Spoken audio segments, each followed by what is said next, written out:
दिंडोरी मतदारसंघात माजी खासदार हरिश्चंद्र चव्हाण यांच्या एंट्रीने निवडणूक चुरशीची झाली आहे। हरिश्चंद्र चव्हाण यांनी उमेदवारी अर्ज भरल्याने केंद्रीय आरोग्य राज्यमंत्री डॉक्टर भारती पवार यांना घाम फुटलाय, तर महाविकास आघाडीलाही चव्हाण यांची उमेदवारी जड जाणार आहे। देशात 400 खासदार निवडून आणण्याचं स्वप्न पंतप्रधान नरेंद्र मोदी यांचं आहे। त्या दृष्टीने भाजपचे पदाधिकारी कार्यरत आहेत। दिंडोरीत मात्र हे स्वप्न भंगण्याची दाट शक्यता निर्माण झाली आहे। ज्या मतदारसंघाला भाजपचा भ देखील माहीत नव्हता, त्या मतदारसंघात हरिश्चंद्र चव्हाण यांनी भाजपला पूरक असे वातावरण निर्माण केले। त्या जोरावर ते लागोपाठ दोनदा निवडून आले। दिंडोरीत भाजपमध्ये वाढ होण्याचे श्रेय फक्त आणि फक्त चव्हाण यांनाच जात आहे। चव्हाण यांची विजयाची हॅट्रिक होणं शक्य असतानाच दिल्लीश्वरांनी आयत्या बिळावर नागोबा आणून बसवला। गेल्या निवडणुकीत चव्हाणांचा कोणताही दोष नसताना दिंडोरीतील जागा त्यांच्याकडून काढून ती डॉक्टर भारती पवार यांना देण्यात आली। या 5 वर्षाच्या काळात हरिश्चंद्र चव्हाण यांना डॉक्टर भारती पवार यांनी कुठेही पक्षात किंवा विकास कामात सामावून घेतलं नाही।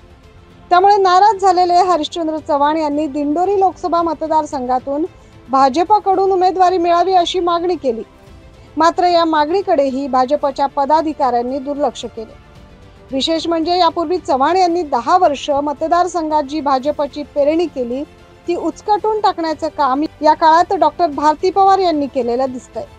म्हणूनच नकारात्मक प्रतिक्रिया ऐकाव्या लागत आहेत। दुसरीकडे महाविकास आघाडीचे भास्कर भगरे यांना जनतेचा चांगला पाठिंबा मिळत असला तरी ते दिल्लीतील संसदेत आपलं मत ठोसपणे मांडू शकतील का, अशी ही शंका निर्माण होते। केवळ उमेदवार साधा असून चालणार नाही, तर तो बुद्धिमान आणि बोलका देखील असायला हवा, अशी मतदारांची अपेक्षा आहे। हरिश्चंद्र चव्हाण यांना संसदेची सवय आहेच, शिवाय त्यांनी या मतदारसंघासाठी मोठ्या प्रमाणात विकास कामे देखील ओढून आणली।